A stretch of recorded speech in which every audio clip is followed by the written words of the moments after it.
ए जी सुनी ना, अरे हई पूरा दहिया फट जाई तब करो।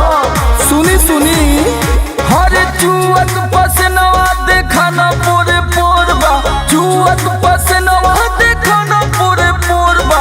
हमका पिया पंखा गरमिया पे जोड़बा, हमका पिया पंखा गरमिया में जोड़बा, हमका पिया पंखा।